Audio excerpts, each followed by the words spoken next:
غرور اور غفلت کا نشہ شراب سے بھی زیادہ ہوتا ہے۔ جو اس نشے میں مبتلا ہو جاتا ہے وہ جلدی ہوش میں نہیں آتا۔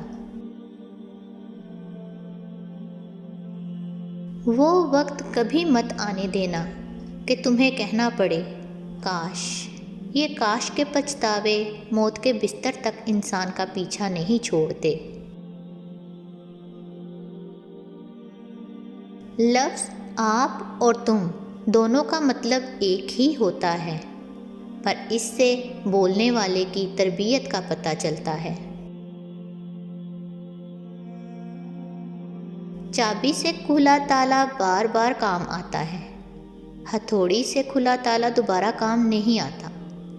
اسی طرح رشتوں کے تالے غصے کے ہتھوڑے سے نہیں بلکہ محبت کی چابی سے کھولیں۔ حقیقت تلخ ہے لیکن بتانا بھی ضروری ہے۔ اگر احساس سو جائے تو جگانا بھی ضروری ہے۔ اگر کسی کے پاس ذہانت کی انتہا بھی ہو لیکن اگر وہ کچھ کرنے کی شدید خواہش نہیں رکھتا تو وہ کچھ نہیں پا سکتا۔ دنیا میں کچھ حادثات ایسے ہوتے ہیں جو سمجھا دیتے ہیں کہ ماں باپ کے سوا کوئی مخلص نہیں ہوتا۔ آدم نے جتنا آدم کو قتل کیا اتنا کسی اور نے نہیں کیا، لیکن ظالم پھر بھی درندوں کو ہی کہا جاتا ہے۔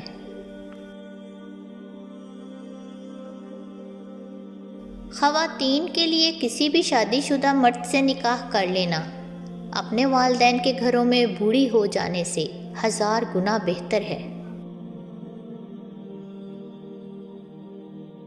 آپ کے بارے میں 10% جاننے والے لوگ دوسرے لوگوں کو 100% بتا رہے ہوتے ہیں۔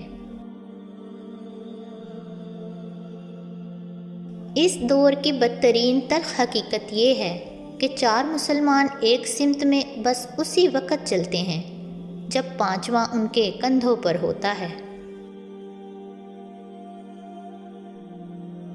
زندگی میں کچھ منازل ایسی بھی ہیں جو دانش و حکمت کی رسائی سے بلند تر ہیں۔ آج کل ضرورت طے کرتی ہے کہ لہجہ کتنی دیر میٹھا رکھنا ہے۔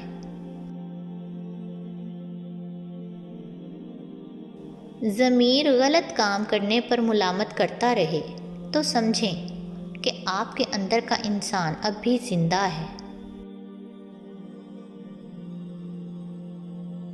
ہماری روح ہمیشہ اس مقام کے ارد گرد منڈلاتی رہتی ہے جہاں ہم نے کبھی لطف و سرور کے چند پرکیف لمحات گزارے ہوں۔ انسان وہ لڑائی کبھی نہیں جیت سکتا جس میں دشمن اس کے اپنے ہوں۔ بعض اوقات کسی کو پانے کے لیے ہماری ساری خوبیاں بھی کم پڑ جاتی ہیں اور کھونے کے لیے ایک خامی ہی کافی ہوتی ہے۔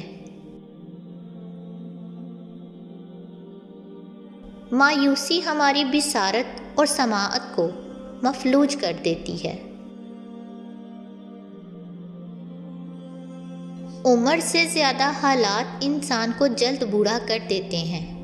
انسان کو کام اور محنت سے اتنی تھکاوٹ نہیں ہوتی جتنا لوگوں کے رویے تھکا دیتے ہیں۔ زندگی میں جو ہم چاہتے ہیں وہ آسانی سے نہیں ملتا، لیکن زندگی کا سچ یہ ہے کہ ہم بھی وہی چاہتے ہیں جو آسان نہیں ہوتا۔ اپنی ذات کو دوسروں پر قربان کرنا شروع کر دو، یہ جہاں اور وہ جہاں تمہارا منتظر رہے گا۔ یتیم وہ نہیں جو والدین کے سائے سے محروم ہے، بلکہ یتیم در حقیقت وہ ہے جو اخلاق سے محروم ہے۔ جب تم کسی میں کوئی عیب دیکھو تو اسے اپنے اندر تلاش کرو، اور اگر اپنے اندر پاؤ تو اسے نکال دو۔ یہ ہی حقیقی تبلیغ ہے۔ بدلہ لینے والوں سے نہیں، سہ جانے والوں سے ڈرو کہ ان کا معاملہ رب کے حضور پہنچا دیا جاتا ہے۔ غریبی میں انسان کے وہ عیب بھی نظر آتے ہیں جو ان میں نہیں ہوتے، اور امیری میں انسان کے وہ عیب بھی چھپ جاتے ہیں جو ان میں ہوتے ہیں۔